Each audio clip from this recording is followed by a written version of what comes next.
To the next episode of the Cannabis Review. I'm delighted to be joined in this episode by André Silva, who's a field marketing specialist in Europe working for Merck. How are you keeping today, André? Hello, I'm doing very well, thanks. Yourself? I'm fantastic. Thank you very much for taking the time to do this. It's very much appreciated. Do you maybe want to give everybody a quick little overview of your position in the sector and what key areas you specialize in? Absolutely. And first of all, thank you for having me on the podcast. It's a huge pleasure to feature an episode on quality and control from a laboratory product provider perspective. I must say that my journey in this industry has started back in 2019 as I started working for Merck as a technical sales specialist, role in which I initiated collaboration with key customers in the European market on the cannabis topic. So I'm referring to pharmaceutical companies starting production and implementing their own quality control labs, but also general testing labs looking to initiate analysis on the different cannabinoid components and contaminants. At the beginning of last year, I've also had the honor to join the editorial advisory board for Cannabis Science and Technology magazine in the US, in which I've worked to support with scientific articles and content review. And I'm currently performing the role of field marketing specialist for Western Europe, covering the cannabis market. Okay, very interesting. So a pretty big sector that you guys are covering. Can you tell me what are the main compounds that are being tested by quality control labs such as yourselves at the moment? Sure. So we don't do the analysis ourselves. We provide products for laboratories to perform the analysis and the tests. And this is a quite broad topic, so I'll try to summarize it the best to my ability and briefly explain the reasoning behind it. So when we think about final products out in the market, and this can be reflected in pharmaceutical, nutraceutical, cosmetics, food and beverage items, we as consumers expect a rigorous quality control examination to take place to ensure the safety, reliability, but also the quality of the products that reach us. So in cannabis, as a strict regulatory framework takes place, this is of course of extremely high importance. So now looking at cannabis testing, there are two key designations commonly used by the industry depending on the focus of the testing. So on one hand, we have potency testing, which looks at the cannabinoid and terpene profile of the plants, essentially the key constituents that attracted attention due to their therapeutical properties. And on the other hand, we have purity testing, which looks at the presence of external contaminants that could have been introduced through the cultivation and manufacturing processes. So starting with potency testing, cannabinoids is for sure the loudest sibling. Everyone at this point has heard about CBD and THC. So from one angle, we have a group of psychoactive cannabinoids that are heavily regulated with most often clear maximum levels to be respected, therefore extremely important to test. Your raw materials and final products should not contain these compounds above the established levels. So for instance, THC is by far the most known here, and the European Commission has set a limit of 0.3% in industrial hemp crops. So this has to mandatorily be respected, and testing is the only way to prove it. So THC is, however, not alone in this group. So as research progresses, newer cannabinoids are continuously found, some of which have even stronger psychoactive responses than THC, such as THCP. So in-depth studies will then assess the potential of these compounds, which will eventually dictate whether or not maximum levels should be enforced by the regulatory agencies.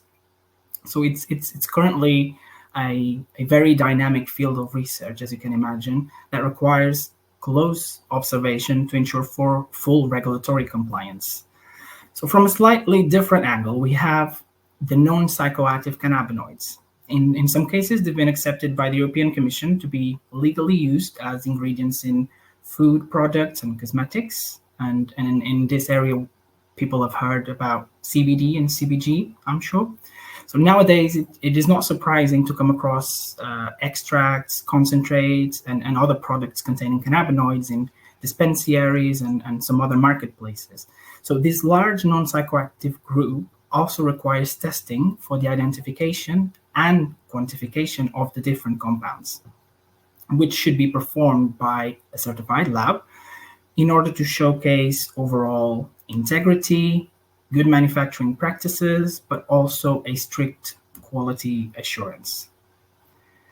We then have the terpenes, which are a class of compounds responsible for the fragrance and aroma of a wide variety of plants.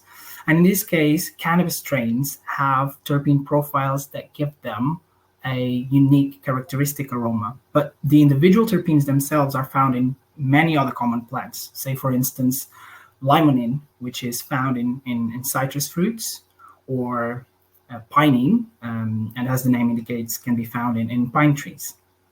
So some of these have also been affirmed to promote certain therapeutic effects, both acting in isolation, but also as part of the commonly known entourage effect, a synergistic action that is modulated by various terpenes and cannabinoids compounds. So hence we have companies here in this spectrum looking at cannabis extracts with a cocktail of cannabinoids and terpenes as opposed to isolates specifically. So this makes terpenes another target group that requires testing. So we've now covered the two main groups of interest for cannabis potency, and considering their varied chemical structure and internal properties, we can already tell that they will require different preparation techniques, analytical methods, and tools in order for the testing to be performed with accuracy and precision.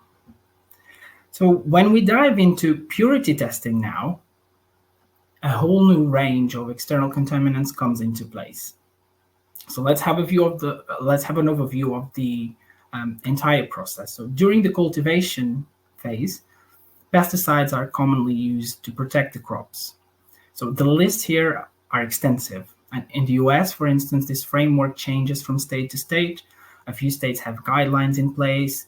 In Europe, there still seems to be some uncertainty and unclarity around this topic. So in the end, it matters to test not just the pesticides that have been used during the cultivation process, but also the ones that have been, banned by the regulatory agencies in place, but that could also have been somehow introduced in the chain.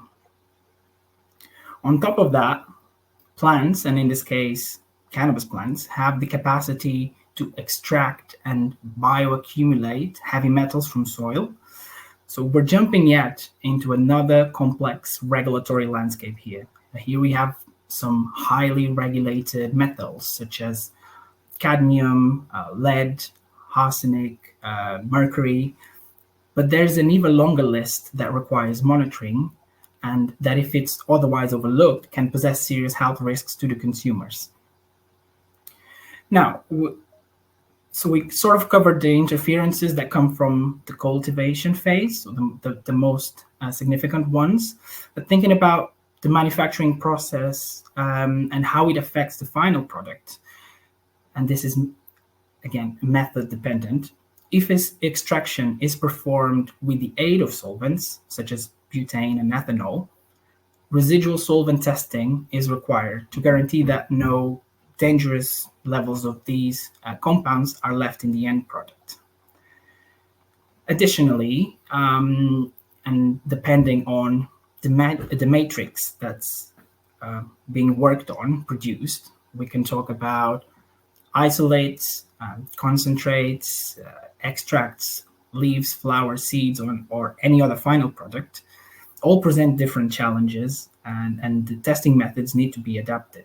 So excessive moisture in cannabis plant parts, for instance, can lead to mold growth and degradation, which can then allow fungi, microfungi, to produce toxic compounds, namely mycotoxins. And therefore, this adds the additional need to perform testing around microbial activity, the presence of mycotoxins, and quantification, and even moisture levels. So I know that was a lot of information in one go, And there are certainly areas in which I haven't touched, but these are admittedly crucial analysis to be performed on raw materials and final products involving cannabis. So the cannabis testing market involves an ample range of techniques and equipment, tools to ensure the safety, potency, and quality of the products. And this is where product providers come into place. So accurate testing is, of course, crucial, essential here to meet regulatory requirements, protect consumer health, but also support the development of a responsible and regulated cannabis industry. Very good. When it comes to the testing of these products and the specific molecules that are these ingredients, we've obviously got three when it comes to cannabinoids. We've got plant extracted matter, we've got synthetic, and then we've got fermentation engineering and bioprocessing to create a replicable molecule over and over again. It seems to me the future of the ingredient side of the industry is the bioprocessing and fermentation engineering because of the scalability and the replication that can be had and the purity level. Is this a case that comes to testing that there is a discrepancy between the three different separate molecules from the three different production methods? It will, of course, need to be adapted. And you've mentioned, for instance, synthetic cannabinoids, which product providers have already a set of tools in place for this testing to be performed. So testing will overall be present, whatever method is chosen to scale up the production of these different compounds that you've mentioned. Okay, and what are the main roadblocks in the development of the testing market in the EU?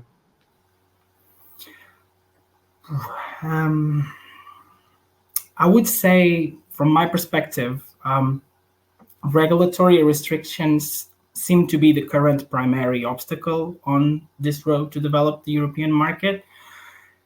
If cannabis and its components specifically can't be handled, transported, manufactured, or even sold to the consumer, the need for testing also becomes limited, just as the possibility for new research and new end products to be developed.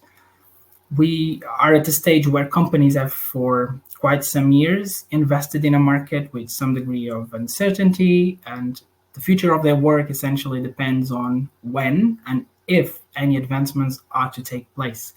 So having said that, most countries in Western Europe have given green light to the medicinal cannabis market with individual specifications and core pilot programs in place. And nowadays, more than before, we do read news about ongoing discussions on the recreational market, new approaches being explored in order to forge a path to safely introduce products to the shelves and to open them to the consumers. But this, however, in my perspective, leads to yet another challenge, which is lack of harmonization. While some European countries have established regulations, there's still a lack of harmonization across the region, across the board, which in turn can lead to discrepancies in the testing requirements and the product standards. So I've personally found, by speaking with a lot of companies that operate in the field, that in our European market, there seems to be a certain knowledge gap, a need for guidance, with end users turning to more advanced markets, such as the US, to answer common questions related to overall manufacturing, certification processes, and regulations. This will, of course, support the development of the market itself, but at the same time, and up to an extent, will contribute to the lack of consistency and reliability of the products released in our European market. So for me, I would say these would be the two main challenges that need to be tackled in order for the market to grow healthily and steadily in the upcoming years.